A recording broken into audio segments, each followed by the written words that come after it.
As a Sifu Blapps, talking about Wing Chun again. We always bring you our version of Wing Chun, which is Warriors Wing Chun, as you see.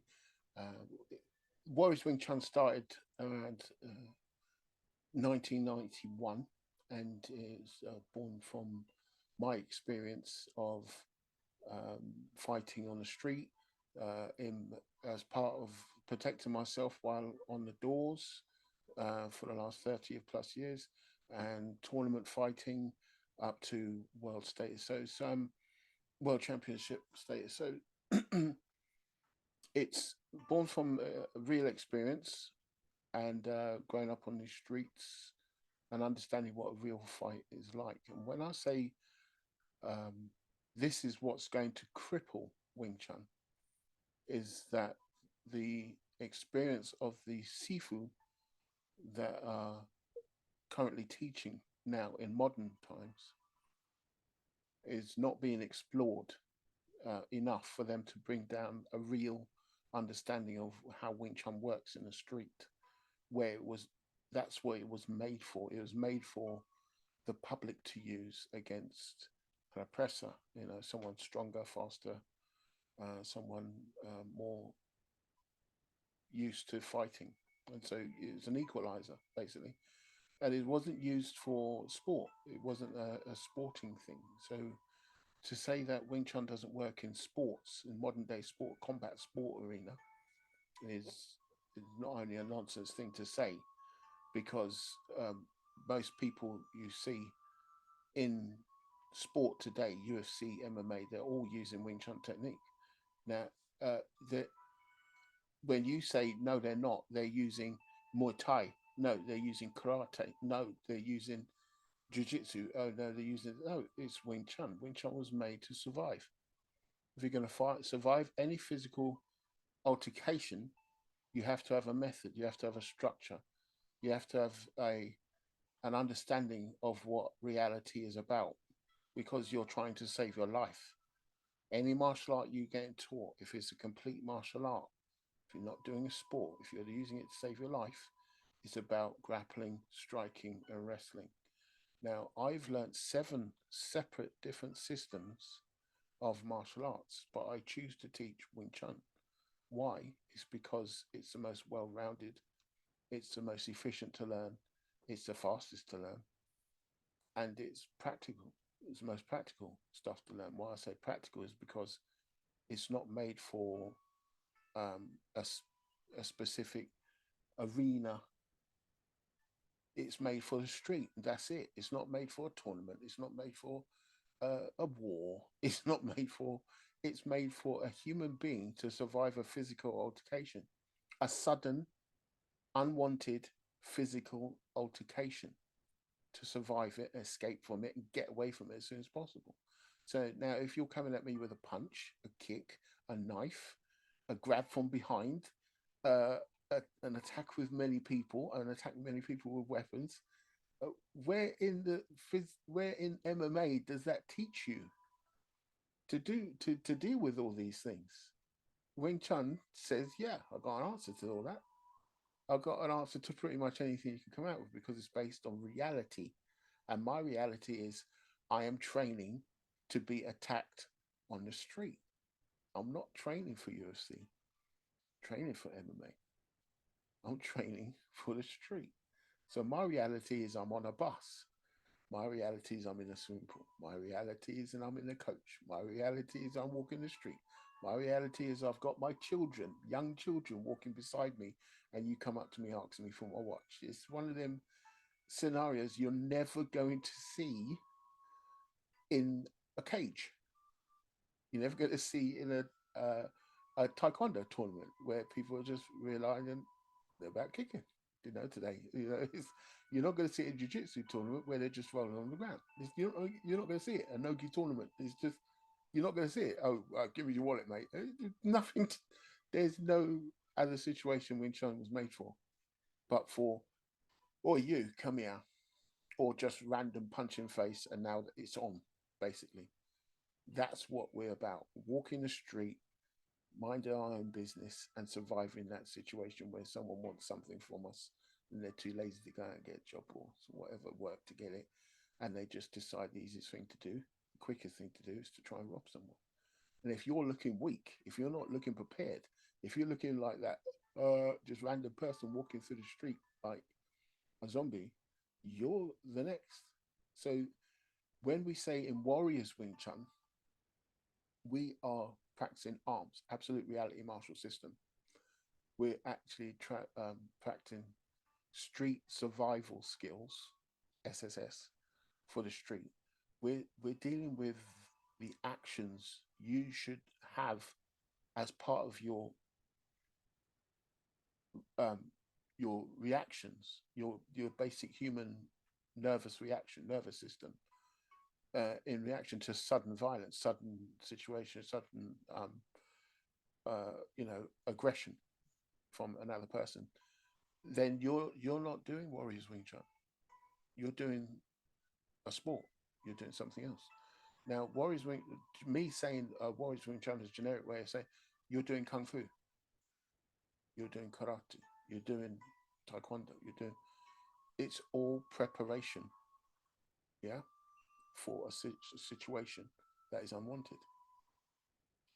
When you go into MMA and you're training for MMA, when you go into power combat, any kind of sports, UFC, whatever, you go into any combat sport, you're preparing to fight one person where there's a referee to decide and judges to give points and blah, blah, blah. It's a situation where it's all prepared before. You know what's going to happen. You know the weight class you're in. You know all the rules. That's what you're preparing for.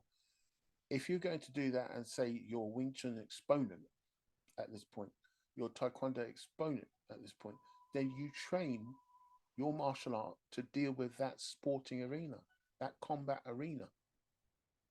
If you're only doing striking in an MMA tournament, then you're going to come a cropper. If you're only doing jiu-jitsu in an MMA, you're only going to come a cropper. If you're only doing wrestling in an MMA tournament, if all you know is wrestling, then you're going to come a cropper. You have to learn 3 different ways of fighting, which is how human beings fight: wrestling, grappling, striking. If someone strikes, you wrestle. If someone wrestles, you grapple. If someone grapples, you strike.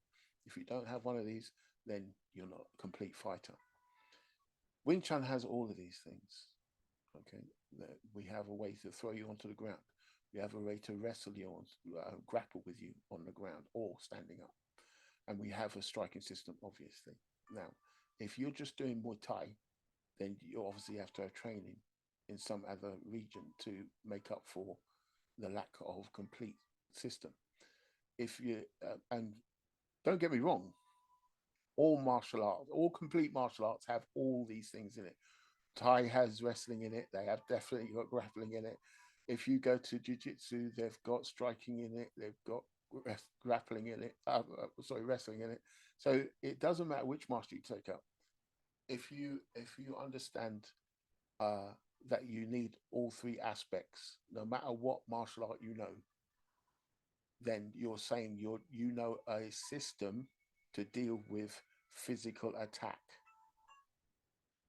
I haven't mentioned what physical attack. I just said physical attack. You've got a complete system. So when you get into the sports side of kung fu, we always talking about sandan shu and late tie platforms and stuff like that. We saw in 19, I'm going to go with 73, 1973, Enter the Dragon, Bruce Lee, Sammo Hung fighting on a little raised platform in front of the monks. That was MMA. Straight up, simpleton. But you're going to say, oh, he does kung fu. No, he does Jeet Kune Do. He was showing the way of John Fan, John Fan Jeet Kune Do, the way Bruce Lee intercepts a fist, how he deals with physical attack. And it doesn't, they were grappling, they were wrestling, they were throwing each other, they were striking, everything was done in that. He even did acrobatics going out. Was it him? He even did acrobatics going out because it shows you have to be a complete fighter. You have to know all 3 aspects. And what I'm trying to get to is that if it's not successful for you in any arena you choose outside of being on the street. If you're in a sporting combat arena, then you have to make sure that you are doing more to cope with that physical situation you're going to get into, that prepared physical situation you're going to get into. So knowing that, on the street, Wing Chun people, um, let's just say any martial art, would have empty hands. You're not walking down the street with a glove on it that's been wrapped beforehand, so your hand stays into a solid mass. It's not. You're not having that. So you got to train your fists. You got to train your fingers. You got to train everything that you're striking with, and where that will be struck. If you see the person coming at you with a knife, someone's getting cut today. It could be you. It could be them. Okay. If you have a knife and you go to use it on someone, it may get knocked out of your hand and picked up and then used on you. So you got to understand, if you're going to walk the street with a knife, you died, but you live by the blade. You die by the blade. You know what I'm saying? So if that person comes at you with a blade, you've got to have that same intention. You live by the blade, you die by the blade. You're coming out with a knife, you intend to do me harm. I could get killed from this, therefore you need to die. You need to have this mentality built up into you. Now, if you're going into an organized combat situation where no one's got weapons, and the referee's not going to attack you, it's one on one, and so therefore there's no knives, there's no sticks coming out. There's no, unless you're in a tournament that demands weapon. Um, you have to understand where you are at the time that you're going to get attacked and what you should know to deal with that situation. So if you're going in the ring and you're doing Wing Chun and you're coming out with your basic guard and you get knocked down, don't be surprised. You're going to get knocked. You have to go in there as a well-rounded fighter, okay, capable of dealing with grappling, striking, and wrestling. Okay, so this is what I'm saying to you. Don't worry about what martial art you're doing. Just make it work for every situation. All right, that's what I'm saying to you. I'll be doing more of these videos. So I'm going to be talking strongly about what I think about Wing Chun and the state of play of Wing Chun today. And this is, I think, my 70th video I've done on talking about Wing Chun. But, you can catch me on Patreon at Sifu_Blapps. You can catch me on YouTube at Blapps, the letter U, number 2. Okay, Blapps U2. And you can catch me on Facebook at Sifu Blapps, a.r.m.s. And I'll see you soon for the next installment. I might be talking to a few security and, fellow security, because my whole career is security. Martial arts is a hobby, very big hobby, but it's martial arts to me is a hobby. For me, it's for my career development, my character development. But when I talk about security, I talk to close protection people. I talk to security guards dealing with level 1, level 2, on the door or at stewarding, and the kind of physical situations they see and things that they have to understand. Because you can't say, I'm going to learn this martial art because it's the best one out there, because it was used in that martial arts tournament, and therefore it must be the most efficient, the most best one. Look at what happens on the street when you're not doing martial arts in a tournament. What happens in the street? Because I've never met a doorman that says, yes, I would like to throw myself on the ground and beg the person to come down here and come and get some. I have not met one doorman yet. And I've been doing this for over 35 years. I've not met one doorman yet that says, I'm going to finish the fight by doing a rear naked choke, or that's what I intend to do. I intend to get them on the ground so I can control them because they've got less options on the ground. Blah, blah. No one, not one. Okay. So I've yet to meet one that thinks like that. Because it's in a crowd, with a crowded room, or a place where you have no understanding the public are going to be there. You have no idea what the public are going to do. So you have to keep it as safe for yourself as possible. When I teach physical intervention, I have to, they have to go around in twos. There has to be more than one of you to make the physical intervention safe and legal.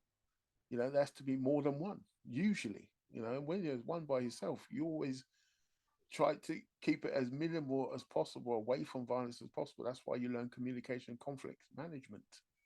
You can't just have your physical to deal with every situation. This is why calling the police is not ideal for dealing with a domestic situation. You need to have, because that's an armed response you're dealing with there. It's an armed response. You're bringing on more to the situation that is necessary. You need someone to talk people down. Coming at them with weapons is not a great idea because it's weapon against weapon now. So if it's just a row, then bring someone who's going to talk them down. You know, getting to defund the police. Right. Peace be unto all at Uno. And I'll say Joel on True, which is I hope you find peace in your day. I am Sifu Blapps, and I'll see you for the next one. Have peace.